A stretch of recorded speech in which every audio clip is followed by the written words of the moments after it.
Everyone, today we are going to further proceed with the chapter Delhi Sultans.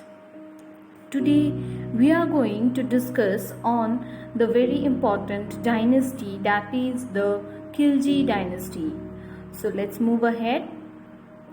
First we will be discussing about the Khilji designation or the word, the meaning of the word Khilji. So the term Khilji was their designation specially, which according to the Turkish language meant swordsman.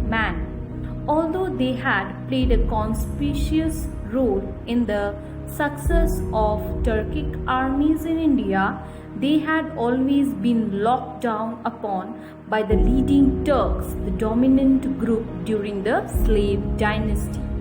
So this is basically the dynasty which was dominated by the Turks. Now, Jalaluddin Khilji established the Khilji dynasty. The founder of Turkish dynasty, Jalaluddin Khilji, was 70 when he ascended the throne. He defeated the descendants of Balban. Being victorious, he came to power. After defeating Balban, Jalaluddin Khilji, he came to power. He was a kind-hearted man. He was mild and trusting in nature. The most important event during the reign of Jalaluddin was attack of the Yadava city of Devagiri. So this is the most important event during the reign of Jalaluddin Khilji.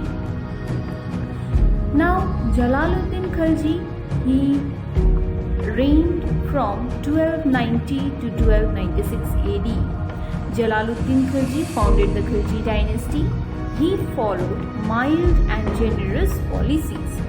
He was not very, you can say, not very aggressive. He was very mild in nature and his policies were very generous. Now this generous policy of the Sultan affected his foreign policy. In 1290, he invaded the fort of Ranthambore. In 1294, Alauddin, his nephew, invaded Ramchandra, the ruler of Devagiri in the south. Now this is Alauddin Khilji, as you can see in the picture. Now from 1296 to 1360 AD, he was a nephew and son-in-law of Jalaluddin Khilji. Alauddin Khilji killed him and succeeded the throne in 1296.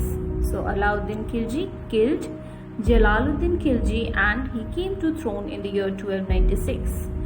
He was the first Turkish Sultan of Delhi who separated religion from politics. The most important experiment undertaken by the Alauddin was the attempt to control the market. So his main experiment was to control the markets. Now this is the entire area of Alauddin Khilji. Not only in India, we can see that outside the Indian territory also he captured or he had ruled. Now this is the image of Alauddin Khilji, as you can see in the picture. Now Khusro Khan in the year 1320 AD, he was killed. Khusro Khan was killed by Ghazni Khan, and this marked the end of the Khilji dynasty and the rise of the Tughlaq dynasty at the throne of Delhi.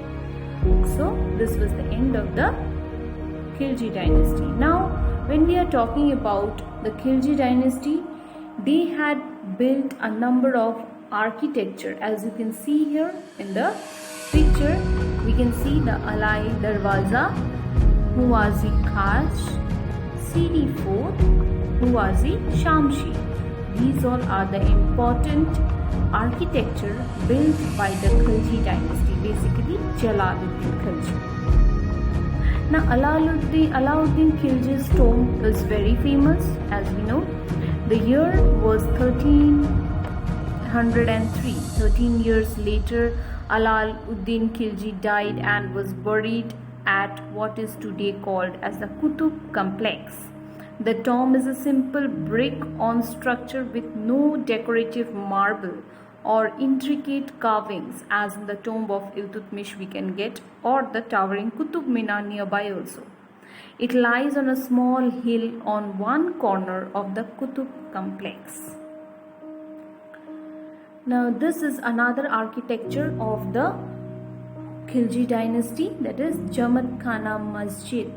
Jamaat Khana Masjid is located west of Nizamuddin's tomb in the same complex. Built with red sandstone in the year 1325 by Khizr Khan, son of Alauddin Khilji. The mosque is one of the oldest structures in the whole region. It consists of 3 bays, each surmounted by a low dome. The structure resembles the Alai Darwaza because the central bay is a little higher with lotus bud decoration on its arcs. So this is, as you can see here in the picture, the Alai Darwaza. It is beautifully decorated like lotus bud. Now when we are concluding with the Khilji dynasty, let's see. Jalaluddin Khilji, he established the Khilji dynasty, the founder of Turkish dynasty, and Jalaluddin Khilji was 70 when he took the throne. He defeated the descendants of Balban. Being victorious, he came to power. He was kind-hearted, mild, and had faith in nature. Alauddin Khilji ascended the throne after killing his own uncle, or you can see father-in-law, Jalaluddin Khilji. Here you can see the picture of the Arabic calligraphy during the Khilji dynasty and also the Alai Darwaza. So this was the end of today's discussion. Thank you so much everyone.